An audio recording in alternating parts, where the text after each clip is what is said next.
Hello and welcome to HISD Up Close. I'm HISD Board President Michael Lunceford. Coming up on today's show, I'll take you on a tour of an award-winning school renovation project at the Bellfort Early Childhood Center.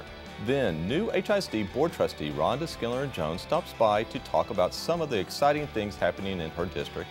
And finally, we'll talk with HISD Government Relations Director Rebecca Flores to learn more about her efforts to save funding for public education.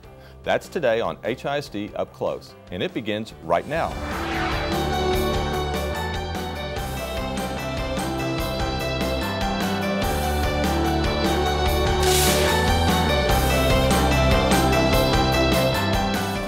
While building a new school can be a huge undertaking, renovating an existing facility can be just as challenging. Currently, more than 134 HISD schools are undergoing renovations and repairs as part of an $805 million bond program passed by voters in 2007.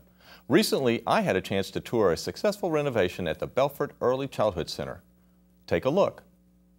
Hi, I'm here today with Dr. Cheryl Lewis. She's principal of the Bellfort Early Childhood Center. It's one of our most recent renovations and built here on Bellfort in Southeast Houston.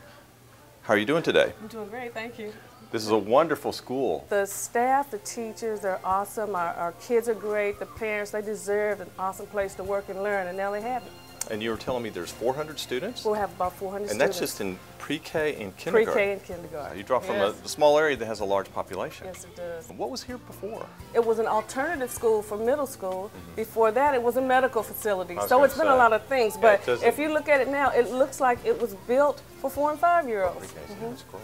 Renovations sometimes are hard when the word renovation is said.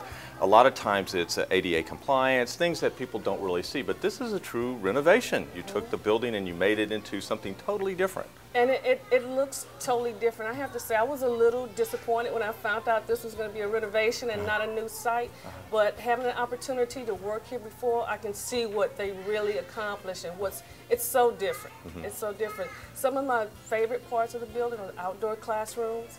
I like that each classroom is unique and has its own character in itself because it is a renovation, that you don't have the cookie-cutter classrooms. It's nice and bright. Yeah. And if you notice how all the things are low, so the children, oh great, we have a teacher out here now. So they have these these whiteboards on the outside where the kids actually get to write on the wall, and it's okay. Kids love writing on the wall, you know, and this gives them the opportunity, but it has the edging so they know where to stop. On this side, it's magnetic, so they can come in and move things around here. So they just love being interactive out here. Another thing that I love about this are all the windows, where I can just walk by and I can observe teachers, see what's going on. The ceiling, the styles, you have circles and triangles and geometric figures. Who was that? The architect? Was that you? That was the actually teacher? The architect's idea, and there's a different geometrical shape on each hall. So it really gives you kind of an idea of where you are as well. I'm here with Nicola Springer, who is with Kirksey Architects. She's the one who did the work here. I find it amazing, some of the neat things you did. I know that there's a lot of windows because the building that was here didn't necessarily have this. Yes, the building was sort of an internal maze of classrooms, no natural light coming into a lot of the classrooms. And so what we did was try to add views to the outdoors to most of the classrooms, and to classrooms that didn't have an exterior wall, we added windows so you could see from those classrooms to the outside spaces.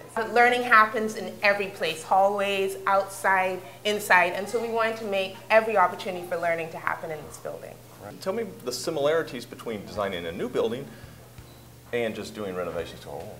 Well, I think the biggest difference is working with what's already there, and that can be a challenge, and you're challenged by what you see, and you really have to open your mind to what it possibly could be and put a lot of faith in your architect and in everybody else that this is going to work out. The other hard part is that you really don't know what's in the walls or what you're going to get till you start tearing it down. So you but kind then of have to be sometimes on your there's feet. surprises too. Yes, they are. Pleasant surprises. So it's all worked out really well. We're very happy with how it turned out. I'm here with Dan Bankhead. He's general manager of our bond program. And he's responsible for all every program, renovations, new schools, the 2007 bond program. How are you doing today? I'm doing great. Glad to be here. This is a great facility. Renovations are very hard. Is there anything unique in this project or anything that resulted from this project? Well, this one had several unique items in it and features of it. In fact, it was so unique that it was recognized just recently by the Houston chapter of the American Institute of Architects, where they received an award. This project received a design award. So we're real proud of that, and our design team, architecture engineering team did a fantastic job on this project. We're also very pleased that although renovations can be challenging, this particular project actually was cost effective. The renovation cost per square foot was about half the cost of a new facility, just a little bit higher than half the cost. So we're able to do more by keeping the old structure and the old frame and working with the existing building than we would have if we tried to tear it down and start new. Joining me now to talk more about renovations happening across the district as part of the HISD bond program is Issa Dadoush from the HISD Construction and Facilities Department. Thank you for joining me today, Issa. As you know, I recently visited the Bellfort Early Childhood Center and looked at the renovations that went on there. It was actually a building conversion. We took a building that was designed and built for a medical clinic that was being used for a 4th and 5th grade classrooms and gave it a different purpose. The building was converted for the very, very young. And as we know, the very young needed more space. So if you look at the building, what we did, we took down the walls and have very large classrooms and created an environment that is very welcoming for the very, very young. We also took into consideration security is very, very important because that's top priority for us. So the entire building was reconfigured to be used for a different purpose than was originally built. Right, I noticed they had good fencing to maintain so the children didn't get out, because it's located on a busy street. It is. Had a small lot with a small footprint. I noticed that you utilized all the space in the back. Every bit of it, and if you could see, the actual drop-off of the students is actually on the back side of the building, just to create a better security. And we wanted the kids to feel welcome. We wanted them to feel that this is a great learning environment for them. They're going to be out there, and that's what we did. And I know that we're doing several expansions. I know Bel Air is in District 5, and I was just there 2 nights ago and saw they've got the brick on the outside, and we're doing that in several areas. Yes, Bel Air actually is getting a 55,000 square feet science lab, in addition to the renovation that we're doing. Science labs. Science labs. Science wing, actually. Yes. Science lab. So Bel Air is getting an expansion and a renovation. We should finish this by the end of this year. We also have Grady Middle School that we just recently added a gymnasium and an administration building. We also did an expansion of Crockett Elementary and Valley West. They also received an additional wings to add more classrooms. So the expansions, the renovations, you kind of have to work within the footprint that you have. Sometimes that's difficult. It is very difficult. When we deal with expansions, we want to address, most expansions take place because we have increasing enrollment. And many times we address increasing enrollment, we're using T buildings. So you want to replace the T buildings with more wings, and that's what takes place when we have expanded schools. But you're absolutely correct. We have to deal with a very tight footprint. You want to stay within, because you're really expanding an existing campus. I know that we're just starting with Worthing High School. I know there's a renovation, an expansion, there's an assortment of things. Maybe you can tell us a little bit about that. Worthing, we are going to replace a 3-story classroom structure that they have over there, about 80,000 square feet, with a 2-story structure. The same number of classrooms, about 26 classrooms. We're going to add 5 science labs over there. Right, because Lee, Westbury, and Worthing are all the same. That's correct. Floor plan, basically. They were built about the same time. They're the same vintage. Right. Usually we try to avoid to go to 3-story classrooms. It's easier to control when you have a 2-story building. And we're trying to create a better learning environment. And the new wing that will be added for Worthing is actually replacing the old 3-story structure, is state-of-the-art structure. Isn't there, aren't you adapting the common area. I was reading something about how you're structuring that school a little differently than... What we're doing over here, we're trying to, in any time that you design and a building, you want to make sure how the flow of traffic inside the building. We're moving actually the entrance from, if you look at the current entrance for Worthing is off Reed Road, it's going to be moved to Scott. Okay. And it creates it's more welcoming, it's more, the flow of traffic will be much easier. Similar to when Westbury was redone, it was on Gasmer, and then they moved it to Chimney Rock. Yes, sir. Great, great.